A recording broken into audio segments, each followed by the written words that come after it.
جناب اسپیکر، آج cabinet division پہ مجھے بات کرنے کا موقع دیا گیا ہے۔ جو کیبنٹ کا حال ہے، میں ہمارے کولیگ جناب سینئر پولیٹیشین جناب احسن اقبال صاحب نے بڑی تفصیل سے اس پہ روشنی ڈالی ہے۔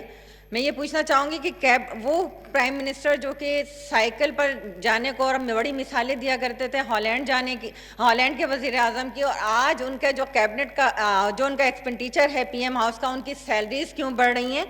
اور وہ جو گاڑیاں خریدی جا رہی ہیں وہ کیوں خریدی جا رہی ہیں؟ وہ تو بیچ رہے تھے، گاڑیاں بیچ دی تھی، آسٹیریٹی پہ آ گئے تھے۔ میں تو یہ سمجھ رہی تھی کہ کیبنٹ بھی اب سائیکل پہ آئے گی، پرائم منسٹر بھی سائیکل پہ آئے گا، اور ہوا کیا کہ عوام سائیکل پر آ گئی، جو کہ پیٹرول بھی نہیں مل رہا ہے۔ اسی طریقے سے آپ نے جس طریقے سے مجھے سمجھ میں نہیں آتا کہ بے نظیر انکم سپورٹ پروگرام سے نام ہٹانے کی اس لیڈر کی کیا ضرورت تھی کہ جس کے نام پوری اقوام عالم میں جس کی وجہ سے پاکستان پہچانا جاتا ہے، جو کہ پاکستان کی شان ہے، پاکستان کی آن ہے۔ بھٹو نام سے جتنی چڑ تھی، آج وہی بھٹو گڑی خدا بخش سے عوام کے دلوں پہ راج کر رہا ہے۔ تم جتنا بھی اس آواز کو دباؤ گے، یہ آواز اتنی ہی زیادہ اسٹرانگ ہوتی جائے گی، کیونکہ یہ عوام کی آواز ہے۔ آپ نے کون سا آج احساس پروگرام کی بہت بات کی جاتی ہے، آپ نے کورٹ میں جا کے کیا بتایا؟ آپ نے اس کتاب میں، اس بک میں کیا لکھا ہوا ہے کہ بے نظیر انکم سپورٹ پروگرام؟ تو یہ کس کا ویژن تھا؟ یہ جناب آصف علی زرداری صاحب کا ویژن تھا، یہ محترمہ بے نظیر بھٹو صاحبہ کا ویژن تھا کہ ان غریبوں کو ان کی جو امانت ہے ان کو دی جائے۔ آج آپ اس کے اوپر اور یوٹیلیٹی سٹورز کے اوپر بیٹھ کے سیاست کرتے ہیں۔ یہ دونوں کام پاکستان پیپلز پارٹی کا تھا۔ آپ کو اتنی چڑ تھی کہ آپ نے اسلام آباد انٹرنیشنل ایئرپورٹ، جو کہ شہید محترمہ بے نظیر بھٹو صاحبہ کے نام سے منسوب تھا، اس سے پہلے بھی جو حکومت تھی اس کو بھی محترمہ بے نظیر بھٹو صاحبہ کے نام سے بہت چڑ تھی، اور آپ نے تو اس کو حد کیا کہ اس کو جو اس سے مٹا کے احساس نام دیا۔ آج جو صحت کارڈ ہے وہ بھی اسی بے نظیر انکم سپورٹ پروگرام کا حصہ تھا۔ آج جو وسیلہ حق پروگرام تھا وہ بھی اسی بے نظیر پروگرام کا حصہ تھا۔ آپ کتنا بھی انصاف لگا لے، لیکن وہ خاتون، جب اس سے کہا گیا، آپ کو وہ ویڈیو آپ نے دیکھی ہوگی کہ یہ پیسے آپ کو عمران خان نے بھیجے ہیں، اس نے کہا نہیں، مجھے محترمہ بے نظیر بھٹو صاحبہ یہ پیسے بھیج رہی ہیں۔ تم سے پہلے بھی جو ایک شخص یہاں تخت نشین تھا، اس کو بھی اپنے خدا ہونے پہ اتنا ہی یقین تھا۔ آپ لوگ کم سے کم تاریخ سے سیکھیں کہ کس طریقے سے تاریخ نے ہمیشہ بھٹو کو، پیپلز پارٹی کو مٹانے کی کوشش کی گئی، لیکن آج میں اس ایوان سے یہ کہتی ہوں کہ میں اللہ کے ناموں کے نیچے کہ پھر بلاول بھٹو زرداری عوام کی طاقت سے اس حکومت بنائے گا، اور آپ کو وہ جو عوام کی طاقت ہے تہس نہس کر دے گی، جس طرح اس سے پہلے کے لوگ نہیں رہے، اس طرح یہ بھی نام و نشان مٹ جائے گا۔ آپ نے بات کی ایوییشن کی، آپ نے سارا ملبہ جو ہے اٹھا کر پائلٹس پہ ڈالا، جس طریقے سے ابھی احسن اقبال صاحب نے کہا۔ آج آپ یہ بتائیں کہ وہ سول ایوییشن جو کہ ان کے لائسنس کا اجرا کرتی ہے، ان کے خلاف کیا کارروائی کی گئی؟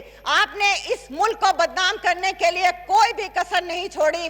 اس وقت جو پاکستان کی معیشت تباہ ہے، اس کی بنیادی وجہ وہ عمران خان صاحب ہیں، جو ہر بات کو یو ٹرن کہتے ہیں۔ لیکن میں یہ سمجھتی ہوں کہ جو ایاک نعبد سے شروع ہوا تھا، جو ریاست مدینہ کہا گیا، صادق امین میرے لحاظ سے صرف اس عرض میں، زمین میں میرے نبی حضرت محمد صلی اللہ علیہ وسلم کی ذات کے علاوہ کوئی نہیں، کیونکہ وہ خاتم النبیین، وہ صادق امین، ان کی 40 سال کی ریاضت کے بعد ان کو یہ نبوت عطا کی گئی تھی، اور آپ نے صادق امین لے کے جتنے جھوٹ بولے، آج اس کی وجہ سے اس ملک کے اندر جو قہر آ رہا ہے، جو عذاب آ رہا ہے، اس کا پوری عوام نپٹ رہی ہے۔ ایک طرف آٹا چینی نہیں ہے، ایک طرف آپ جو ہے کراچی کے اندر سیوریج کے حوالے سے، گلیوں کے حوالے سے فنڈ دیے گئے ہیں مختلف یوسیز کے اندر۔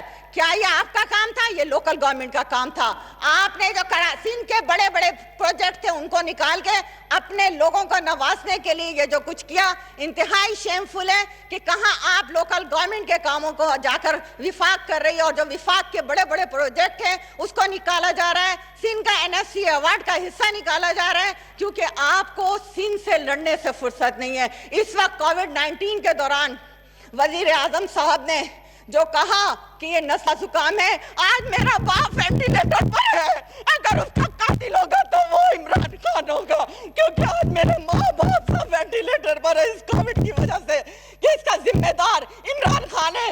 آج ہم لڑ رہے ہیں، ہماری جس طرح پاکستان اسلامیوں کی فیملیز اس موت سے نبرد آزمائے. آپ نے معیشت کو ترجیح دی انسان کی جانوں کے اوپر. یہ وہ واحد ملک تھا جس میں معیشت کو ترجیح دی گئی انسان کی جانوں کے اوپر. یہ شرم آنی چاہیے ایک پرائم منسٹر کو. ایک وہ پرائم منسٹر ہے نیوزی لینڈ کی جس نے اپنی عوام کی جانوں کو بچایا. ایک وہ پرائم منسٹر ہے دنیا بھر کے جنہوں نے اپنی عوام کی جانوں کو بچایا. آج یہ پرائم منسٹر ہم سب کی جانوں کو دشمن بنا ہوا ہے. میں خدا کی قسم یہ FIR اس عمران خان کے خلاف کراؤں گی اگر میرے باپ آپ کو کچھ ہوا. آج وہ وینڈ کے اوپر ہیں. خدا کے لیے آپ اس ایوان سے میں کہتی ہوں ان کے لیے دعا کی جائے.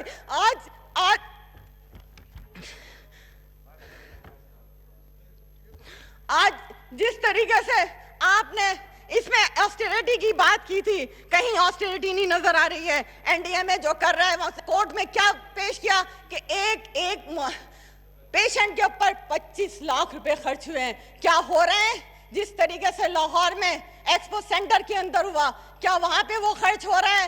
ہمیں پتہ ہے کہ کہیں جگہ نہیں مل رہی ہے. اگر علاج ہو رہا ہے تو سندھ کے ہاسپٹلز میں ہو رہا ہے اور کہیں علاج نہیں ہو رہا ہے. اسی طریقے سے میں جو کیبنٹ کے اندر 16 سے زائد مشیر بیٹھے ہوئے ہیں, ایڈوائزر بیٹھے ہوئے ہیں, کیا وہ ٹیکس دے رہے ہیں؟ کیا ان کی ڈیول نیشنلٹی نہیں ہے؟ اس ملک میں جو کہا گیا سارا جھوٹ بول کے عوام کو جو ہے ان عوام کو جو ہے ورغلایا گیا. اور آج عوام کے ٹیکس پر آپ کس طریقے سے پروٹوکول بھی انجوائے کر رہے ہیں. آپ نے جہاز کا سارا جو ذمہ دار ہے یہ اسی دن طے کر لیا تھا جس دن یہ حادثہ ہوا تھا. ارشد ملک صاحب کے وہ 10 منٹ کے بعد کے آپ اسٹیٹمنٹ نکالیں اور وہ رپورٹ نکالیں کہ اس رپورٹ کے اندر جو کچھ آیا ہے وہ پورے کا پورا وہی ہے. کیونکہ ایک جب ادارے کا سربراہ وہاں بیٹھا ہوتا ہے اسپیکر صاحب, تو وہ کس طریقے سے اپنے خلاف جو ہے وہ رپورٹ بننے دے گا. رپورٹ اس کی منشا کے مطابق بنی, تمام کا تمام ملبہ جو ہے وہ پائلٹ پہ ڈالا گیا, اس کو بھی ہم کنڈیم کرتے ہیں. میں